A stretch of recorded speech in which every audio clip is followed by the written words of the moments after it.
안녕하세요. 큐피스실입니다. 오늘은 신규 직원 환자 안전 교육을 진행하도록 하겠습니다. 새로 입사하신 모든 선생님들 환영합니다.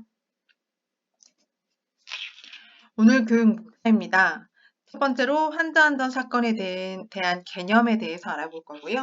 두 번째는 근접 오류 사례인데요. 근접 오류는 환자 안전 사건의 유형 중에 하나입니다. 다른 유형은 바로 이해하시는데 근접 오류에 대한 개념은 조금 어려워하시는 것 같아서 사례를 들어서 설명해 보도록 하겠습니다. 세 번째로는 환자 안전 사건이 발생했을 때 원내에서 보고는 어떻게 하는지에 대해서 알아볼 거고요. 네 번째는 환자 안전 사건이 발생한 후에 관리를 어떻게 하는지에 대해서 알아볼게요. 다섯 번째로는 환자 안전 사건 관리를 한 후에 그 결과를 어떻게 보고하고 어떻게 직원과 공유하는지에 대해서 알아보겠습니다. 제가 따로 슬라이드를 준비하진 않았는데요. 최근에 어떤 신규 직원 선생님께서 QPS실에서는 어떤 일을 하는지 궁금해 하시더라고요. 이 목차를 보니까 QPS실의 주요 업무 내용이 눈에 보여서 이 목차에서 한번 간단하게 설명하고 넘어갈게요. QPS실에서는, 여기 S가 빠졌네요. QPS실에서는 환자 안전 사건을 보고를 받습니다. 발생했을 때 보고를 받고요. 받은 보고서를 통계를 내고 환자안전 사건, 어떠한 환자안전 사건들이 일어났는지 통계를 내고 그리고 분석을 합니다. 왜 이런 일이 일어났는지 분석을 하고 이제 분석한 내용을 바탕으로 개선 활동이나 예방 활동, 여러 가지 예방 활동이나 개선 활동을 하게 됩니다. 이러한 개선 활동이나 예방 활동을 한 내용을 보고하고 직원들에게 공유하는 역할까지 합니다. 이게 QPS실 주요 업무인데요. 이것뿐만 아니고 다른 업무도 있지만 핵심이 되는 업무는 환자 안전 사건 관리이기 때문에 여기까지 설명하고 QPS실에서는 대략의 이런 업무를 한다는 거 알고 계시면 되겠습니다. 환자 안전 사건이란 환자 안전에 불필요한 해를 주었거나 해를 미칠 수 있는 모든 사건을 말합니다. 예를 들면 투약 오류, 수혈을 했는데 부작용이 일어난 경우, 자해, 그리고 도주 탈원, 그리고 시술 중에 사고, 그리고 감염 사건, 그리고 음식을 먹다가 목에 걸린 질식 사건, 환경이나 시설이나 의료기기에 관한 사고, 검사와 관련된 오류, 그리고 폭행, 화상, 그 외에 환자에게 해를 미칠 수 있다고 생각되는 모든 사건을 말합니다. 환자 안전 사건은 그 결과에 따라서 세 가지로 크게 구분하는데요. 적신호 사건은 환자 안전 사고로 인해서 사망이나 영구적인 손실을 가져온 경우, 장애라고 하죠. 이런 경우를 적신호 사건으로 분류합니다. 두 번째로 위해 사건은 환자 안전 사고가 일어난 후에 추가적인 치료나 검사가 필요해진 경우를 위해 사건이라고 합니다. 예를 들면 골절이나 타박상, 그리고 봉합이 필요한 경우, 이런 경우를 위해 사건이라고 하는데요. 단순히 타박상으로 인해서 진통제만 투여된 경우에도 어떤 검사나 치료를 했기 때문에 위해 사건으로 봅니다. 근접 오류는 중간에 시기적절한 중재로 환자에게까지 해가 도달하지 않은 경우를 말합니다. 간단히 설명드리면 적신호 사건은 사망, 장애를 일으킨 경우, 위해 사건은 환자 안전 사건으로 인해서 검사나 치료로 추가적으로 필요한 경우를 위해 사건이라고 합니다. 근접 오류는 개념 이해가 조금 개념이 좀 광범위한 경우여서 사례를 들어서 자세히 설명해 드리도록 하겠습니다. 근접 오류라는 것은 실제로 환자에게 사고가 도달하지 않았지만 일어날 뻔한 사건, 사고 날 뻔한 사건을 이야기합니다. 그림으로 제가 몇 가지 해봤는데요.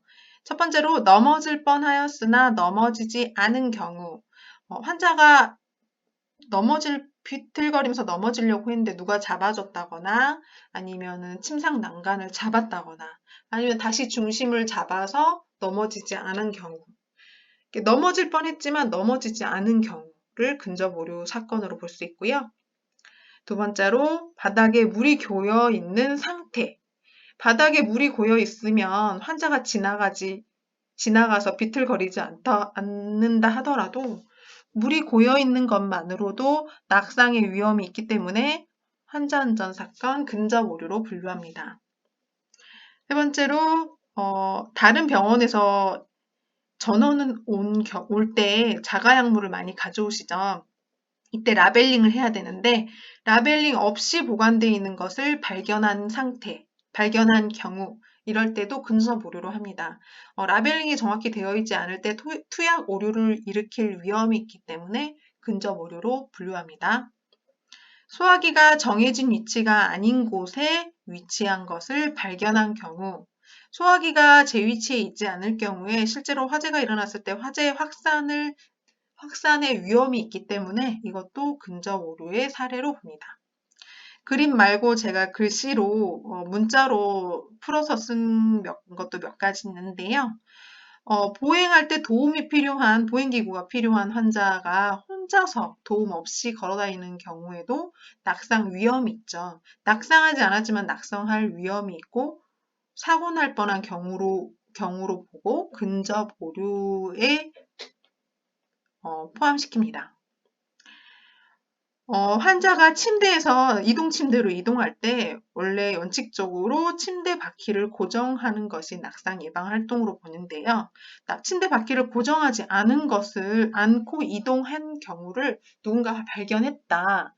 이것도 근접 오류로 봅니다. 환자가 무사히 넘어지지 않고 이동을 했지만 침대 바퀴를 고정하지 않은 것만으로도 근접 오류 사건으로 봅니다. 방화문은 항상 닫혀 있어야지 화재 확산을 막을 수 있지만 열려 있는 경우, 만약에 화재가 일어났다면 화재 확산의 위험이 있으므로 이것도 근접 오류로 봅니다.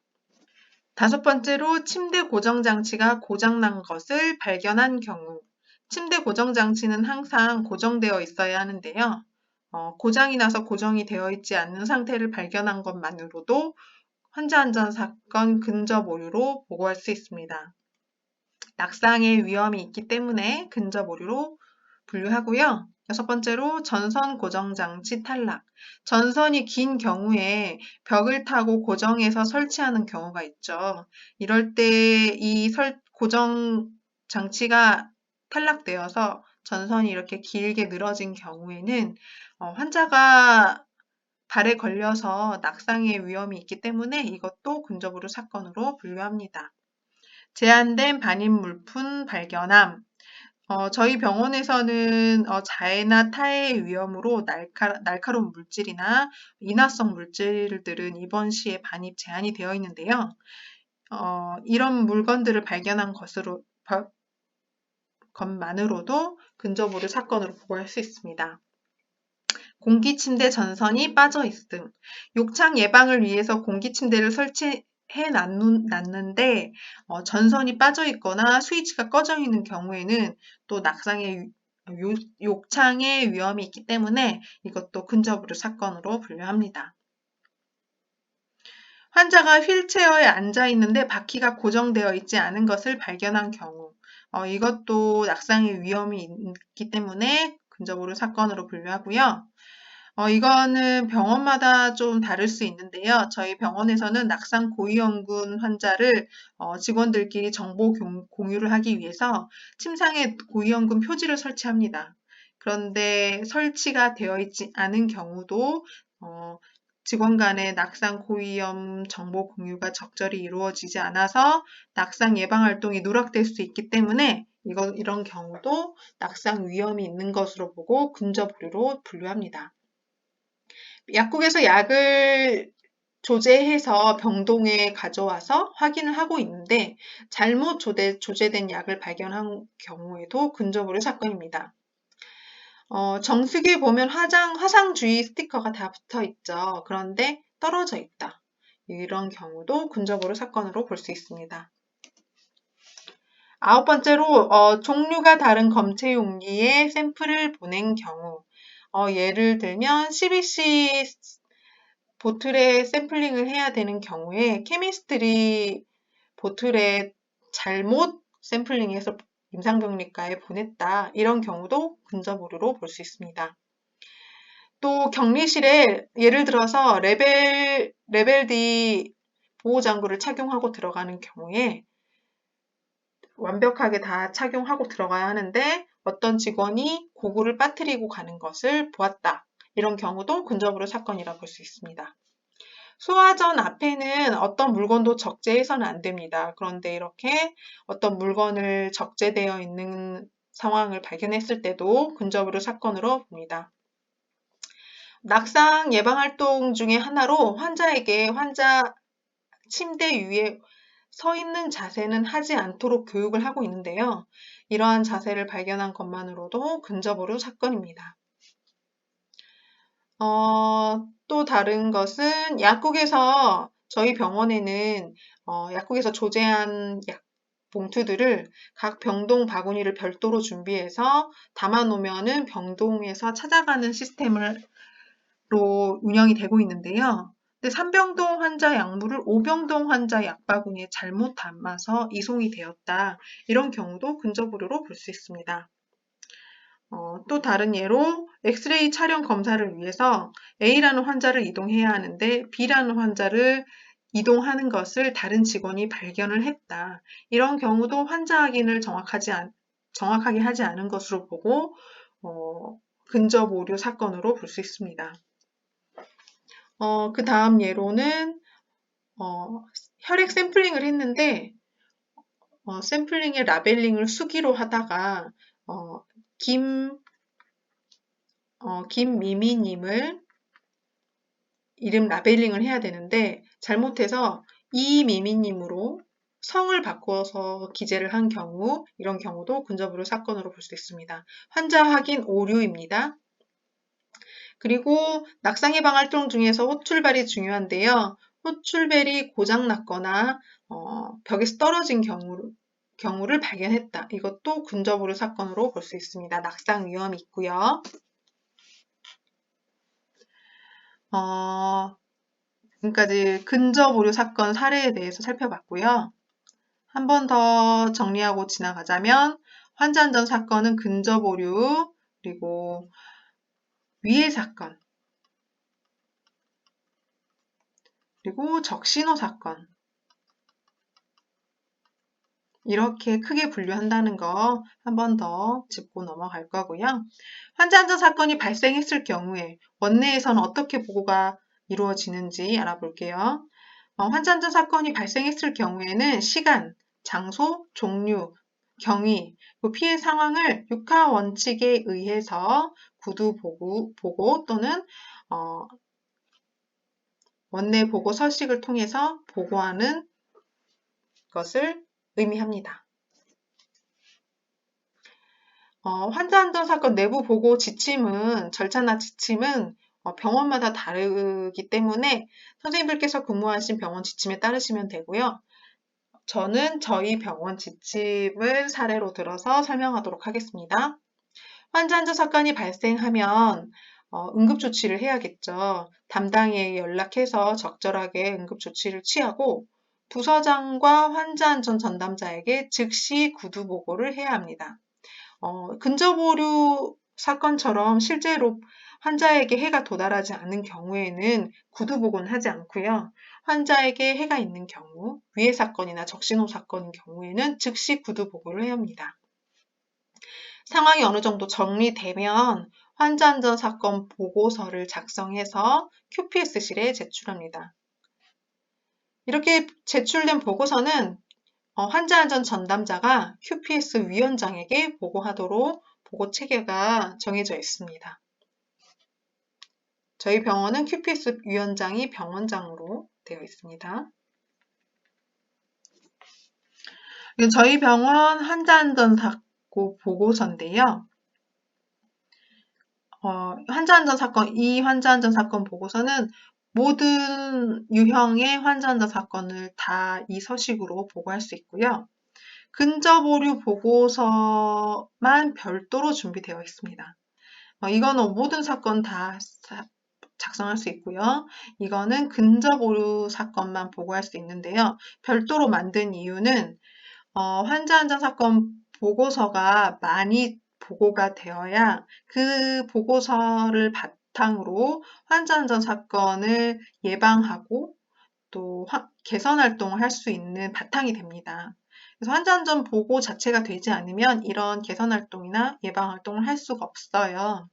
이런 보고서가 많이 보고가 되어야지 개선 활동을 할 수가 있는데 선생님들께서 환자안전 사건이 발생했을 경우에 나 때문에 이런 사건이 발생하지 않았을까라는 걱정 때문에 환자안전 사건 보고를 많이 꺼리세요. 그래서 익명으로 보고할 수 있는 보고서를 개발을 했습니다.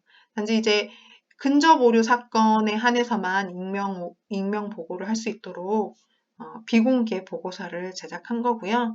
이러한 지침들도 선생님들께서 근무하시는 원내 지침에 따라서 보고하시면 됩니다.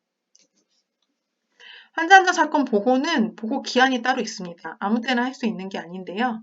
근접 오류는 아까 말씀드린 것처럼 구두 보고는 하지 않고 서면 보고만 합니다. 그리고 자발적인 것으로서 의무 보고 사항은 아닙니다. 위해 사건이나 적신호 사건이 발생하면 반드시 의무로 보고하셔야 되고 구두 보고는 즉시, 서면 보고는 위해 사건은 3일 이내, 그리고 적신호 사건은 24시간 이내에 서면 보고하셔야 합니다. 이렇게 보고서를 통해서 환자안전 사건이 보고되면 QPS실에서는 환자안전 사건을 통계내고 분석하여서 개선 활동을 하게 되는데요. 이것도 유형별로 따로 관리합니다. 적신호 사건인 경우에는 RCA라고 불리는 근본 원인 분석을 시행합니다. 사건이 발생한 경우에 근접 원인을 찾고요. 이런 원인들이 근본 원인은 무엇인지 확인해서 개선 활동을 하는 활동입니다. 근접 오류 사건은 FMEA로 관리를 하게 되는데요. 고장, 유형, 영향 분석이라고 하는 FMEA 활동을 하게 됩니다. 근접 오류 사건이 보고된 사례를 통계를 내서 고장 유형의 우선순위, 어떠한 유형이 가장 심각성이 있고 발생 가능성이 높고 그리고 위험도가 높은지를 계산을 해서 고위험 프로세스가 선정이 되면 근본 원인을 분석해서 그에 대한 개선 활동을 하는 분석 방법입니다.